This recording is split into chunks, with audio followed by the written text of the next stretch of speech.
L'aumento c'è, graduale ma concreto, e lo certifica anche l'Agenzia Nazionale per i Servizi Sanitari Regionali. Mentre il tasso di occupazione ospedaliera di pazienti Covid nei reparti di area non critica resta al 5% a livello nazionale, il Veneto vede un aumento dell'1% di ricoveri nelle ultime 48 ore, arrivando al 3%.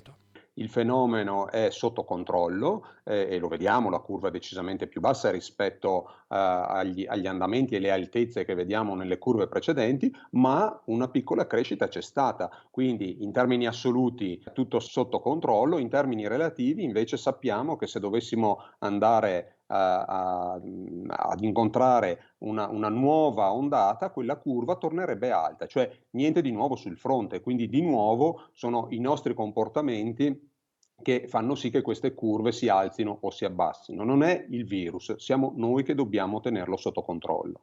Il nodo cruciale resta questo, mentre di pari passo il contagio sta per toccare il picco previsto in settimana, prima del giro di boa, come l'ha chiamato il governatore Zaia. Nei giorni imminenti al Ferragosto si raggiungerà questo picco di questa ondata che è stata chiamata la quarta ondata, e entro la fine del mese di agosto ci si attende un ritorno veramente in basso della curva dei contagi. A raccontare quanto pesi l'efficacia del vaccino sono i grafici delle curve che raccontano la storia della pandemia da un anno e mezzo a questa parte. Salta all'occhio un dato: la curva dei contagi oggi è addirittura più alta di quella di aprile 2020, in piena prima ondata, mentre la curva dei ricoveri odierni è nettamente più bassa rispetto allo stesso periodo. Cos'è cambiato rispetto a allora? È cambiato che abbiamo imparato a conoscere il virus, qualche arma in più ce l'abbiamo e soprattutto abbiamo i vaccini. Il vaccino, detto in parole povere, serve principalmente per non finire in ospedale e non mettere in ginocchio i reparti, soprattutto le terapie intensive.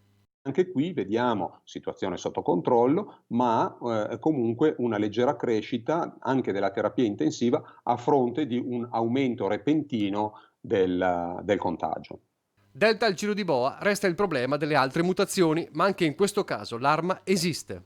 Di varianti ce ne sono tantissime, le si potrebbe registrare tutti i giorni, perché ogni volta che il virus fa una copia diversa rispetto alla versione precedente. L'importante appunto è, che non nasca una variante in grado di sfondare il vaccino. Lo sappiamo noi a priori? No, non lo sappiamo, ed è per questo che dobbiamo limitare la circolazione del virus, proprio per scongiurare la nascita di una variante che sia in grado di aprire la porta del vaccino. Quindi vaccinandoci tutti e il più velocemente possibile potremo far in modo di bloccare la circolazione del virus e quindi la nascita di eventuali nuove varianti pericolose.